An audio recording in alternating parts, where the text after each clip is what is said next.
আসসালামু আলাইকুম ভিউয়ার্স, সবাইকে স্বাগত জানাচ্ছি। আমি ডাক্তার মোহাম্মদ আসাদুজ্জামান লিটন, সহকারী অধ্যাপক নাক, কান এবং গলা। আমাদের যারা কানের রোগী আছেন, দীর্ঘদিন ধরে কানে পুঁজ পানি পড়ে বা কানের পর্দা ছিদ্র হয়ে গেছে, অথবা যাদের ফাঙ্গাসের ইনফেকশন হয়ে থাকে, এরকম বেশ কিছু রোগে আমরা কানের ড্রপ ব্যবহার করে থাকি। আমরা যারা ইএনটি ডক্টর আছি তারা কানের ড্রপ প্রেসক্রাইব করে থাকি। এই ড্রপ কিভাবে ব্যবহার করতে হবে সেটি আপনাদেরকে আমি দেখাচ্ছি।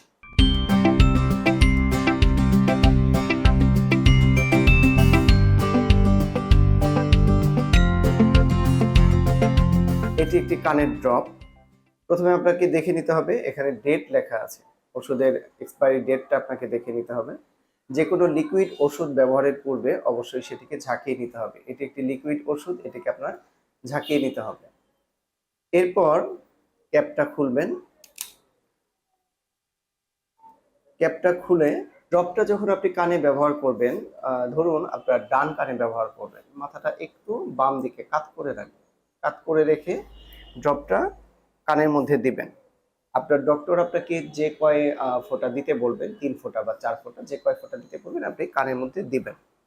দেওয়ার পর এই জায়গাটাতে ধরে এরকম 5-6টা চাপ দিবেন যাতে ড্রপটা ভেতরে যায়। এবং চেষ্টা করবেন যেন ড্রপ দেওয়ার পরপরই যে পাশে ড্রপ দিয়েছেন মাথাটা সেই পাশে কাত হয়ে না যায়। বিশেষ করে শিশুদের ক্ষেত্রে, শিশুদেরকে ড্রপ দেওয়া খুবই কঠিন কাজ।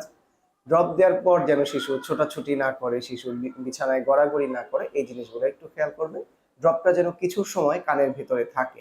আপনি কানের ভিতরে ড্রপ দিলেন এবং মাথা কাত হলো বা বিছানায় গড়াগড়ি করলেন, ড্রপটা বের হয়ে গেল, এটি কিন্তু কোনো কাজ করবে না।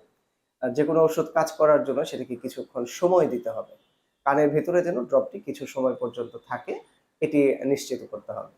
তো যেভাবে আমি দেখিয়ে দিলাম এই নিয়মে কানের ড্রপ ব্যবহার করবেন। আপনার ডক্টর যদি আপনাকে কানের ড্রপ প্রেসক্রাইব করে থাকেন, এই নিয়মে ড্রপ ব্যবহার করবেন। আশা করি সমস্যা থেকে সমাধান পাবেন। ভিডিওটি দেখার জন্য সবাইকে অনেক অনেক ধন্যবাদ। সবাই ভালো থাকবেন, সবাই সুস্থ থাকবেন। আল্লাহ হাফেজ।